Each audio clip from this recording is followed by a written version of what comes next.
श्री स्वामी समर्थ. ब्रह्मांड नायक या चॅनलमध्ये तुमचं पुन्हा एकदा नवीन व्हिडिओमध्ये खूप मनापासून स्वागत आहे. तर तुमच्यापैकी बऱ्याच जणांनी या 3 वस्तू जवळ ठेवा, जेणेकरून तुम्हाला वाईट शक्ती असेल, वाईट नजर असेल, यांपैकी कोणताही त्रास तुम्हाला होणार नाही. तर व्हिडिओला सुरुवात करते. व्हिडिओ शेवटपर्यंत नक्कीच बघा, कारण बऱ्याचशा गोष्टी ह्या तुम्हालाही लागू होत असतील तर तुम्ही हे असे उपाय करायलाच पाहिजे. तर आपल्यापैकी बरेच जण ताई, दादा, लहान मुलं असतील, लहान मुली असतील, वयोवृद्ध असतील, यांना सतत नजरदोष, म्हणजेच बाहेर कुठेही आपण गेलो किंवा काही खाण्यात जरी आलं तरी आपल्याला असं वाटतं, त्रास जर व्हायला लागला तर आपण म्हणतो की आपण बाहेर काहीतरी खाल्लं आणि त्याचा त्यांना त्रास होत असतो, किंवा आपल्याला टेन्शनमध्ये असतो, आपण बाहेर कधी काही खाल्लं तर आपल्याला त्रास होतो, म्हणजेच आपल्याला बाहेरची नजर लागती, बाधा लागती. आणि बऱ्याच जण आहे की त्यांना बाहेर काही खाल्लं की त्यांना नजर दोषाचा त्रास होतो किंवा वाईट शक्तींचा त्रास होत असतो. त्यामुळे शक्यतो बाहेर खाणं हे टाळायचं असतं, कारण गुरुमाऊलींनी सांगितलेलं आहे, परान्न कधीही खाऊ नका, ते वर्ज्य करायचे असतात. तर आपण बऱ्याच वेळेस आपल्याला सतत आजारपण येत असतो, आपण औषधोपचार करतो, खूप सारे आपला टाईम व्यर्थ जातो त्याच्यामध्ये. आपले शरीर हे औषधाला प्रतिसादच देत नाही. खूप औषधं गोळ्या घेऊन ट्रीटमेंट घेऊनही आपलं शरीर जे आहे तर ते आपल्याला त्या औषधांना प्रतिसादच देत नाही, म्हणजे त्रास अधिकच वाढत जातो. आणि कधी कधी तर आपल्या मनात शंका येते की मला कुणी काही केले तर नसेल ना, किंवा कुणी काही खायला दिले तर नसेल ना, किंवा मला बाधा झाली तर नसेल ना, अशी भीती सतत मनात येत असते. सतत कामात अपयश येत असते. कधी कधी तर सतत आपल्याला खूप झोपूनच राहावंसं वाटतं, किंवा काम करूशी वाटत नाही, नुसतं बसावंसं वाटतं.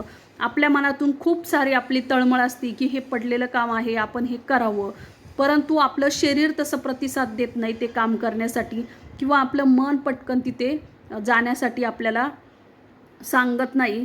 तर आपल्याला अशा वेळी कोणती तरी शक्ती आहे की ती आपल्याला मागे खेचत आहे आणि ती आपल्याला पुढे जाऊ देत नाही. ही शक्ती आपल्या विचारांवर काम करू देत नाही.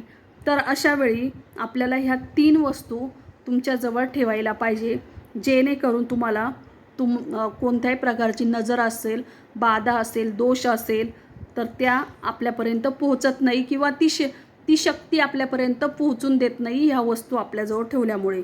तर याने तुमच्याजवळ नकारात्मक गोष्टी तर आहे त्या तुमच्याजवळ थांबणार नाही आणि पॉझिटिव्हिटी तुमच्या अंगामध्ये येत असते.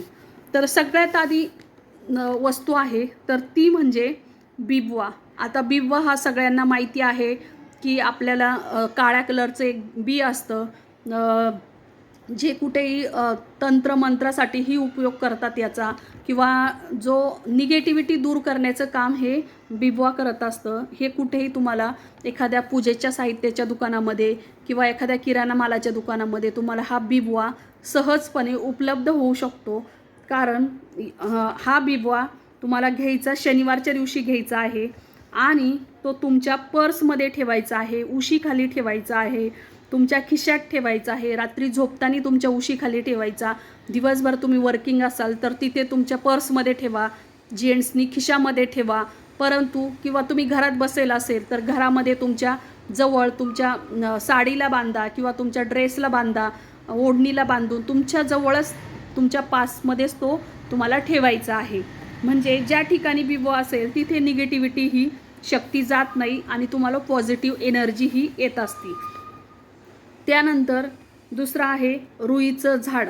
आता रुईचं झाड हे प्रत्येकालाच माहीत आहे, पण रुईमध्ये 2 प्रकार असतात. एक खूप पांढरी रुई असती, एकदम प्लेन पांढरी रुई असती, आणि एक जी असती थोडीशी पर्पल किंवा थोडासा जांभळा कलर असतो आणि पांढरा कलर असतो, असे दोन्ही मिक्स कलर असतात. तर एक या पांढरी जी असते त्याला श्वेत रुई म्हणतात, आणि जी थोडीशी पर्पल कलरची असती आणि पांढरा असतो त्याला त्या रुईला आपण कृष्ण रुई असं म्हणत असतो. अशा 2 रुई असतात. तर त्यापैकी आपल्याला पांढरी रुई म्हणजे श्वेत रुई, जी पूर्णपणे प्लेन पांढरी असती, अशी रुईचं झाड बघायचं आहे. आणि त्या झाडाचं जी मुळी आहे तर ती मुळी तुम्हाला तोडायची आहे. अगदी बोटभर घ्या किंवा थोडीशी लांब घेतली तरी चालेल. तर ती मुळी तुम्हाला घरी आणायची, तुमच्या देवघरामध्ये ठेवायची, तिची धूप दीप लावून तिची पूजा करायची आणि दुसऱ्या दिवशी तुम्हाला जर त्रास होत असेल बाहेरील बाधेचा तर तुम्ही झोपताना तुमच्या उशाखाली ठेवा, तुमच्या पर्समध्ये ठेवा, तुम्ही जिथे सोफ्यावर बसतात त्या ठिकाणी ठेवा, खुर्चीवर ठेवा किंवा तुमच्या खिशामध्ये, पर्समध्ये, तुम्ही कुठेही ही रुईचं तो ठेवू शकतात. त्यानंतर कारण यामुळे तुमच्याजवळ निगेटिव्हिटी ही शक्ती येणार नाही. त्यानंतर तुम्ही कोणत्याही तिसरा उपाय म्हणजे तुम्ही कोणत्याही शनिवारी तुम्हाला हा उपाय करायचा आहे. तर तो उपाय आहे, तुमच्याकडे जर काळा धागा असेल, अगदी आपण शिलाई मशीनचा जो काळा धागा असतो तो घ्या किंवा तुम्ही करदोरा घ्या, यापैकी कोणताही काळा धागा घ्यायचा आहे आणि तो हनुमानजींच्या मंदिरामध्ये जायचा आहे. परंतु हे करताना हनुमानजींचं मंदिर हे उघडं असायला पाहिजे. ज्यावेळेस मंदिर उघडं असतं त्यावेळेस तुम्ही शनिवारच्या दिवशी दिवसातून कधीही जाऊ शकता आणि तो धागा तुम्हाला तुमच्या हातात ठेवायचा आहे आणि हातात ठेवून त्यांच्या पायाला स्पर्श करायचा आहे. हनुमानजींच्या पायाला स्पर्श करताना अगदी त्यांचा शेंदूर त्या पायाला लागेल अशा पद्धतीने तुम्हाला तो धागा त्यांना स्पर्श करायचा. त्यानंतर तो तुमच्या परंतु हनुमानजींना तो धागा स्पर्श करताना जेंट्सनीच करायचा असतो, लेडीजनी हात लावायचा नसतो. त्यामुळे शक्यतो जेंट्सनीच हा उपाय करायचा आहे किंवा तिथे एखादा कोणी जेंट्स असेल तर त्यांना सांगायचं आहे. नंतर तो धागा तुमच्या हातामध्ये घ्या, मूठ घट्ट पकडा आणि तुम्हाला 1 वेळा किंवा 11 वेळा हनुमान चालीसा म्हणायचा आहे. आणि त्यानंतर हे सगळं झाल्यानंतर जर तुम्हाला मंदिर माहीत नसेल तर तुम्ही घरीच हा उपाय करू शकता. घरामध्ये येऊन तुम्हाला 1 ते 11 वेळेस हनुमान चालीसा म्हणा. एकदा म्हटला तरी चालेल, 11 वेळेस म्हटलं तर त्याची एनर्जी आणखीन वाढेल म्हणून आपण 11 वेळेस सांगतो. तर अशा वेळेस म्हटल्यानंतर तुम्हाला तो धागा तुमच्या उजव्या हातामध्ये बांधा, तुमच्या गळ्यामध्ये बांधा किंवा तुमच्या पायामध्ये बांधा आणि ज्यावेळेस तो धागा खूप दिवस झाल्यानंतर झिजून जेव्हा तुटेल तेव्हा तो एखाद्या वाहत्या पाण्यामध्ये तुम्हाला ठेवायचा आहे. कारण हनुमानजी असे आहे की त्यांच्या पुढे कोणतीही शक्ती जास्त काळ टिकत नाही, कारण त्यांच्यात तेवढं सामर्थ्य आहे.